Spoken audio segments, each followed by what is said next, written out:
Good morning, dear students and all respected parents. So, students, you know very well that honesty is the best policy. आप सभी अच्छे से ये जानते हैं, आपने पढ़ा भी होगा कि ईमानदारी जो होती है वो एक बहुत ही अच्छी नीति होती है. इट मीन्स हम जो भी काम करते हैं वो हमें अपनी पूरी ईमानदारी के साथ ही करना चाहिए, क्योंकि यदि हम ईमानदारी से अपना काम करेंगे तो ही वह सक्सेसफुल हो पाता है. अदरवाइज वो जो काम हम ईमानदारी से नहीं करते हैं तो उसका रिजल्ट हमें हमेशा नेगेटिव ही मिलता है. तो आप सभी को भी अपना काम पूरी ऑनेस्टी के साथ कंप्लीट करके ये प्रूफ करना है you are the honest student. Okay, so let's start our topic. तो आज भी बच्चों हम अपने इससे पहले वीडियो में हमने सप्लीमेंट्री का चैप्टर नंबर 2 रीड किया था. आज हम सप्लीमेंट्री बुक का chapter number 3 the shepherd's treasure read करेंगे. सेफर्ड का मतलब होता है बेटा गडरिया, जो भेड़ बकरियां चराने का काम करता है. तो इस चैप्टर के जो न्यू वर्ड्स हैं वो आप देख सकते हैं, यहाँ पर बोर्ड के इस कॉर्नर में लिखे हुए हैं. और यहाँ पर हमने जब आप बुक ओपन करेंगे, आप रीडिंग स्टार्ट करेंगे तो आपको पॉइंट्स में स्मॉल समरी दी होगी. हमारी स्टोरी को 3 पार्ट्स में डिवाइड किया गया है और उसकी छोटी छोटी समरी दी गई है और उसके बाद पैराग्राफ वाइज उसको एक्सप्लेन किया गया है. तो यहाँ पर ये देखिए, ये आपको यहाँ पर दिखाई दे रहे होंगे. ऊपर देखिए, सबसे ऊपर रेड कलर से जो लिखा हुआ है ये मेन कैरेक्टर्स हैं स्टोरी के.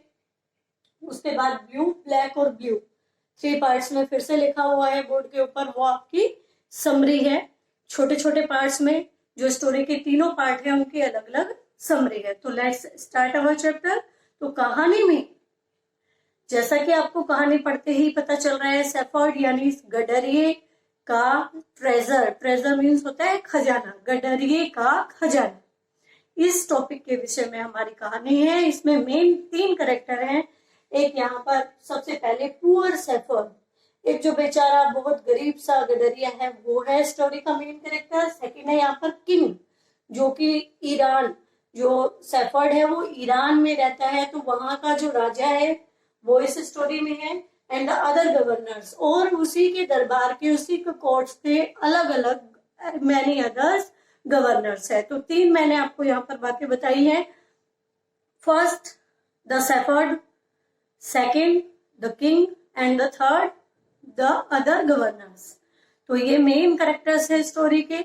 So let's start our story from the first part of it. There is the 3 points on the board related to the first part of the story. Number 1, a poor shepherd once lived in Iran. It means एक बहुत ही गरीब गडरिया एक बार Iran में रहता था. कौन से देश में रहता था? ईरान में रहता था. देश का नाम है ईरान. तो क्वेश्चन आता है आपका, where did the new governor या शेफर्ड लिव? तो आप आंसर बता सकते हो उसका, इन ईरान. तो सेकेंड है यहाँ पे, though uneducated he was very wise and helpful. यद्यपि वो जो शेफर्ड था जो कि ईरान में रहता था, यद्यपि वह बहुत ही गरीब था, अनपढ़ था, उसको पास एजुकेशन नहीं थी, लेकिन फिर भी वह बहुत ही वाइज यानी समझदार था एंड हेल्पफुल, और लोगों की सहायता करने वाला था. थर्ड देखिए, the king decided to meet him in disgust. तो यहाँ पर एक वर्ड दिया हुआ है डिस्गस्ट. डिस्गस्ट का मतलब क्या होता है? भेष बदलकर किसी दूसरे रूप में जाकर, भेष बदलना, बहरूपिया बनने होते हैं ना, अलग अलग रूप में अलग अलग डिस्कस में आते हैं इस तरीके से. तो let's start our first part of the story. तो बेटा जो फर्स्ट पार्ट है स्टोरी का, उसमें बताया गया है कि एक बहुत ही पुअर, एक बहुत ही गरीब गडरिया होता है. वो ईरान में रहता है. ईरान में एक छोटे से गांव में रहता है. वो इतना गरीब होता है कि उसके पास रहने के लिए एक हट भी नहीं होती है, उसकी खुद की एक झोपड़ी भी नहीं होती है. इसलिए वो कहाँ पर रहता है? केव में रहता है, गुफा में रहता है. जो पुराने सब जमाने की जो गुफा वगैरह बनी होंगी वो खाली होंगी, तो वो उसके पास रहने के लिए घर भी नहीं है, यहाँ तक कि एक झोपड़ी भी नहीं है, तो इसलिए वो कहाँ पर रह रहा है, एक गुफा में रह रहा है। और वो ज्यादा पढ़ा लिखा भी नहीं है, गरीब है, अनपढ़ है। वो ज्यादा पढ़ा लिखा क्यों नहीं है, क्योंकि उस समय में in that time there was very few school in Iran. क्योंकि उस समय में ईरान में बहुत कम स्कूल हुआ करते थे, इसलिए गडरिया ज्यादा पढ़ा लिखा भी नहीं था। ऑल्दो यद्यपि वह बहुत पुअर था, गरीब था, but he was very vice and honest and helpful. यद्यपि वह बहुत ज्यादा भाई गरीब था, अनपढ़ था, अनएजुकेटेड था, लेकिन फिर भी वह कैसा था, बहुत ज्यादा वाइस, WISE, वाइस मीन्स क्या होता है, बुद्धिमान। लेकिन फिर भी वह बहुत बुद्धिमान और सहायकपूर्ण नेचर था उसका, सभी की हेल्पफुल नेचर वाला था, कि वो सभी की हेल्प के लिए हमेशा रेडी रहता था। तो ये आपको गडरिया के बारे में कुछ पता चल गया है, थोड़ी बहुत बातें, कि वो पुअर था, अनएजुकेटेड था, लेकिन फिर भी वाइस और हेल्पफुल था। इसी नेचर की वजह से वो बहुत ज्यादा क्या हो गया, फेमस हो गया।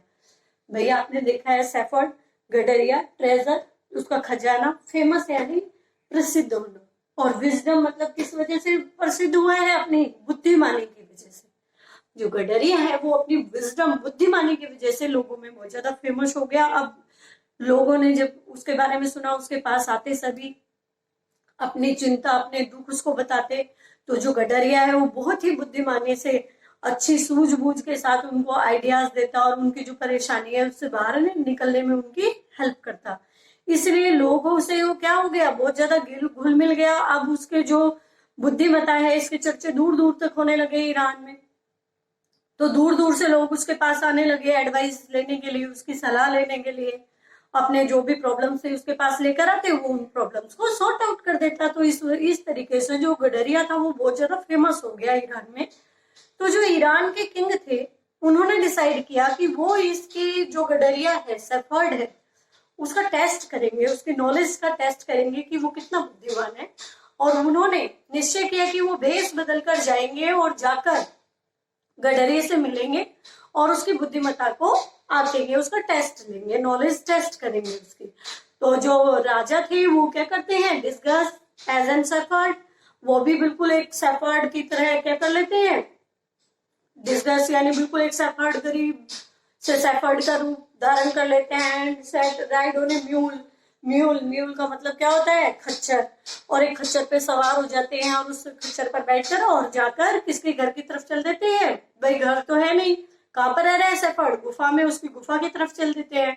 और जैसे ही दूर से राजा को आते हुए देखता है सेफर्ड, वो क्या करता है, उसके भाई राजा आ रहे हैं, उस राजा के साथ, भाई कोई भी आता है आपके घर पे मेहमान, तो आप क्या करते हो, उनके स्वागत के लिए खड़े हो जाते हो। तो जब गडरिया जो सेफर्ड है उसके घर पर कोई अजनबी आ रहा है, उसको देखकर जो गडरिया है वो उसके स्वागत में खड़ा हो जाता है और उसको प्यार से बातें करता है, वेलकम करता है और उसको अपने घर में ले जाते हैं। वो कौन है जो ट्रेवलर आया है सेफर्ड के घर, वो किंग है, वो ईरान के किंग है, जो कि किसके घर पर आए हैं, सेफर्ड के घर पर, सेफर्ड की गुफा में आए हैं। तो वो अपनी गुफा में ले जाते हैं किंग को, वो जो न्यू विजिटर आए हैं, एक डिस्कस एज एन सेफर्ड, जिन्होंने अपना भेष बदला हुआ है सॉरी, उनको लेकर आते हैं और उनको बैठाते हैं अपने घर में, उनसे बुद्धिमत्तापूर्ण बातें करते हैं। और अपना जो खाना है उसमें से भी भाई जैसा भी वो खाते हैं रूखे सूखे, उसमें से कुछ शेयर करते हैं राजा के साथ, और राजा को आराम करने के लिए अपने घर में रात के लिए परमिशन देते हैं। रात में राजा सेफर्ड की जो गुफा है, डैन है, वहीं पर रुकते हैं। रात भर बहुत अच्छी अच्छी बातें बताता है गडरिया जो सेफर्ड है राजा को, और राजा बहुत ज्यादा इंप्रेस हो जाता है उसकी बुद्धिमत्ता से। और जब वो सुबह होती है, हालांकि राजा बहुत थके होते हैं अपनी यात्रा से, लेकिन फिर भी भाई वो एक लग्जरियस लाइफ स्पेंड करते हैं कि राजा एक आरामदायक जीवन बिताते हैं, और जो म्यूल पर बैठ के आ रहे हैं तो थोड़ी सी परेशानी होगी उन्हें। तो जब वो बहुत ज्यादा थके हुए थे, आकर बेशक थके हुए थे, पूरी रात गडरिया के घर में रहे, सुबह बोलते हैं ठीक है अब मुझे चलना चाहिए, मैं अब अपने घर के लिए। तो राजा कहता है कि भाई जो आपने रात में मुझे अपने घर पर रोका, मुझे खाने के लिए भाई खाना दिया, भोजन दिया, इन सभी चीजों के लिए मैं आपका बहुत बहुत आभारी हूँ। तो अब मुझे क्या करना चाहिए, मुझे अपने घर वापस जाना चाहिए। राजा ये शब्द कहता है किसको, द शेफर्ड बॉय को, जो पुअर शेफर्ड है उसको। तो जो शेफर्ड है वो राजा की सीधे आंखों में आंखें डाल के क्या कहता है, वो उसको पहचान लेते हैं। जो शेफर्ड है वो राजा को पहचान लेते हैं। तो आइए आप सेकंड पार्ट में देखते हैं, छोटी सी समरी देख लेते हैं एक बार। The shepherd was able to make out that his visitor was none other than the king. जो शेफर्ड है वो ये जानने में सक्षम हो जाता है कि जो उनके यहाँ विजिटर आया वो और कोई नहीं बल्कि कौन है, इस डिस्ट्रिक्ट का, भाई इस राज्य का, किंगडम का, ईरान का राजा है। The king made the vice shepherd governor of A small district. जो किंग है, जो राजा है, वो शेफर्ड से इतना ज्यादा खुश हो जाता है कि वो उसको एक स्मॉल डिस्ट्रिक्ट का गवर्नर बना देता है।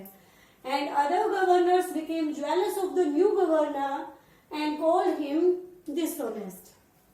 जो दूसरे गवर्नर थे राजा के दरबार के, राजा के कोर्ट के, वो अब शेफर्ड से क्या फील करने लग जाते हैं, जेलस। तो ये हम जो हमारी स्टोरी है उसके सेकंड पार्ट में रीड करेंगे। तो बेटा जो शेफर्ड है वो जैसे राजा को पहचान लेता है तो राजा बहुत ज्यादा क्या हो जाते हैं, इससे बहुत ज्यादा खुश भी होते हैं, थोड़े से सरप्राइज भी होते हैं। उन्हें थोड़ा सा आश्चर्य भी होता है कि कैसे शेफर्ड ने उनको पहचाना।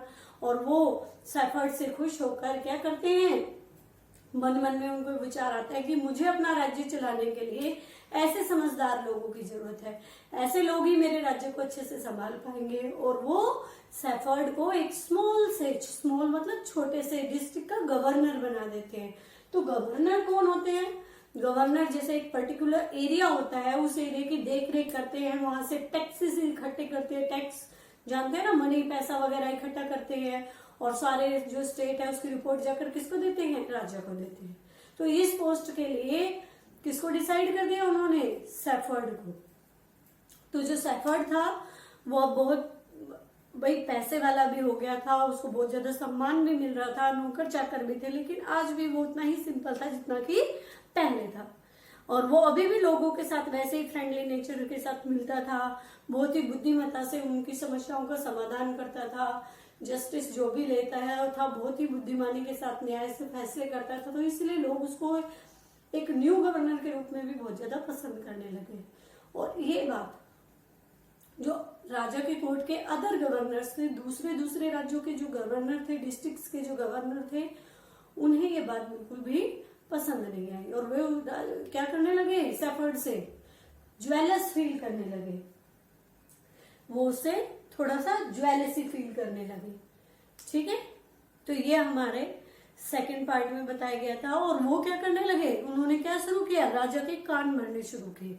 दिन रात राजा को बताया कि जो आपने नया गवर्नर अपॉइंट किया है बहुत ज्यादा डिसऑनेस्ट है, ये क्या करता है, जो स्टेट से जो भी टैक्सेस लाता है उसको कुछ पार्ट अपने पास बचा के रख लेता है, राज्य को पूरी जो टैक्स मनी है वो पे नहीं करता है, और हमेशा अपने साथ क्या रखता है, आयरन चेस्ट, एक आयरन चेस्ट रखता है। आयरन चेस्ट का मतलब होता है लोहे का ट्रंक। आपने भी देखा होगा, आपकी दादी वगैरह के पास होंगे, क्या होते हैं, लोहे के होते थे, संदूक टाइप में छोटे, और उनमें लॉक लगाने का भी सिस्टम होता था कुछ, उसको ओपन करो और फिर बंद कर दो, लोहे की पेटी जिसको बोला जाता था। तो इस तरह का ट्रंक हमेशा जो गडरिया है वो अपने साथ रखता है, और शायद उसमें उसने हीरे मोती जवाहरात छिपा रखे हैं, पैसा छिपा रखा है जो टैक्स मनी से वो बचाता है, जो और राजा के कान भरने शुरू किए। तो थर्ड पार्ट की समरी पढ़ लेते हैं पहले। देखिए, the new governor was called to the palace. नए गवर्नर को पैलेस मीन्स क्या होता है, महल में बुलाया जाता है। He was ordered to explain why he always carried an iron chest। और उसको बोला जाता है, राजा उसको आदेश देते हैं, ऑर्डर मतलब आदेश देते हैं कि वो एक्सप्लेन करे, इस बात को स्पष्ट करे कि क्यों वो अपने साथ हमेशा ये लोहे का ट्रंक लेके घूमता है इधर से उधर। The chest contain no gold और नो सिल्वर। और जो आयरन चेस्ट होती है, जो ये संदूक की पेटी होती है, ना इसमें सोना होता है ना ही चांदी। तो क्या होता है इसमें, चलिए अब हम अपनी स्टोरी में पढ़ते हैं। तो यहाँ पर बताया गया है कि बेटा जो राजा है उसको दूसरे गवर्नर, जो न्यू गवर्नर है हमारा कौन, शेफर्ड, पुअर शेफर्ड, उसके खिलाफ राजा को बताते हैं बातें। राजा बहुत दिन तक इन चीजों को अवॉइड करता है, लेकिन कब तक अवॉइड करता है? राजा ने भी एक चीज नोटिस की थी कि ये बात तो सच है कि जो शेफर्ड है हमेशा अपने साथ क्या रखता है, एक आयरन चेस्ट कैरी करता है, हमेशा अपने साथ रखता है, वो जहां पर भी जाता है उसको हमेशा अपने साथ रखता है। तो राजा ने आखिरकार अपने जो दूत हैं, जो भी सैनिक थे, उनको सैमन दिया। सैमन का मतलब क्या होता है? उनको आदेश दिया कि वो लेकर आए, बुलावा भेजा कि जाओ और शेफर्ड को यहाँ पे सोने के लिए कहो, पैलेस में, महल में आने के लिए कहो। और वो जब राज शेफर्ड को बुलाया गया तो हर एक उस दरबार में भाई जितने भी अदर कोर्टियर्स थे, अदर गवर्नर्स थे, सभी बहुत ज्यादा एक्साइटेड थे। क्यों थे? क्योंकि अब उन्हें ये लग रहा था कि आज जो ये शेफर्ड है ना, जो ये ईमानदार बना हुआ है लोगों के सामने, आज उसकी बेईमानी का भांडा फूट जाएगा। आज जब आयरन चेस्ट में से सोना चांदी वगैरह निकलेंगे तो राजा को भी पता चल जाएगा कि ये कितना डिसऑनेस्ट पर्सन है। सभी बहुत खुश हो रहे थे। और तो जैसे ही वहां पर शेफर्ड आया पैलेस में, तो वो एक ऊंट पर बैठकर आया और ऊंट की पीठ पे क्या बंधी हुई थी? वो आयरन चेस्ट भी बंधी हुई थी। तो जैसे ही वहां पर प्रेजेंट जितने भी लोग थे उन्होंने आयरन चेस्ट को देखा, उनके फेस पे एक स्माइल आ गई और उन्होंने क्या किया, मन में थोड़ा सा उन्हें अच्छा लगा। क्यों? क्योंकि भाई वो तो उससे जेलस फील कर रहे थे कि अभी पकड़ा जाएगा। और तब राजा ने जैसे ही उस आयरन चेस्ट को देखा, राजा बहुत ज्यादा गुस्से में आ गए और उन्होंने चिल्लाकर कहा उन्होंने चिल्लाकर कहा, पूछा शेफर्ड से कि भाई आप हमेशा ये आयरन चेस्ट क्यों रखते हो अपने साथ? लाओ और इसको खोलकर दिखाओ इसमें क्या है। तो शेफर्ड थोड़ा सा मुस्कुराया और उसने अपने जो सर्वेंट्स थे, क्योंकि वो भी एक डिस्ट्रिक्ट का गवर्नर था, उनसे कहा जाओ वो आयरन चेस्ट लेकर आओ, वो लोहे की ट्रंक लेकर आओ। और जैसे ही उसे दरबार में लाया गया और उसको खोला गया, उसमें से शेफर्ड ने क्या निकाला? एक पुराना सा ब्लैंकेट। ब्लैंकेट का मतलब क्या होता है? एक पुराना सा कंबल निकाला और उसको ऐसे दरबार में ऊपर उठाकर लोगों को सभी को दिखाकर क्या बोला? कहा कि महाराज मेरा तो यही एकमात्र खजाना है, कोई हीरा सोना चांदी नहीं है, बल्कि ये पुराना ब्लैंकेट। तो राजा क्वेश्चन करते हैं शेफर्ड से, पूछते हैं कि आखिरकार तुम एक गवर्नर हो, तब भी तुम ये पुराना सा कंबल लेके क्यों घूमते रहते हो? तो गवर्नर ने इतना वाइस आंसर दिया कि सब वहां पर जो मौजूद थे लोग, वो सभी एकदम से शांत हो गए। तो गवर्नर ने क्या आंसर दिया कि मैं ये कंबल इसलिए रखता हूँ कि ये मेरा बहुत ही सबसे पुराना मित्र है। जब मैं इस राज्य का गवर्नर नहीं था तब भी यही मेरे साथ था, और मैंने इसको इसलिए रखा हुआ है कि राजा इन फ्यूचर आप कभी भी मुझसे मेरे नए कपड़े या जो भी आपने मुझे यहाँ पर प्रोवाइड कराई फैसिलिटी ले लेंगे, तब भी यही एक कंबल है जो मेरे पास रहेगा। तो यही मेरा एकमात्र खजाना है। और ये सुनकर राजा बहुत प्रसन्न हो जाते हैं, और जो दूसरे गवर्नर हैं वो क्या हो जाते हैं, उन्हें सेम फील होता है अपने ऊपर। और राजा बहुत ज्यादा प्रसन्न होने के बाद पहले उन्होंने जो शेफर्ड बॉय था उसको एक स्मॉल डिस्ट्रिक्ट का गवर्नर बनाया था, और अब एज ए रिवार्ड वो क्या कर देते हैं, उसकी ऑनेस्टी से बहुत ज्यादा हैप्पी होकर उसको एक बड़े डिस्ट्रिक्ट का गवर्नर बना देते हैं। तो इस तरीके से जो शेफर्ड बॉय है उसे अपनी ईमानदारी का रिवॉर्ड मिल जाता है। आई होप आप सभी को ये कहानी समझ में आ गई होगी। सभी बच्चे घर पर रीड करेंगे और उसको समझने की कोशिश करेंगे। ओके बेटा, बाय।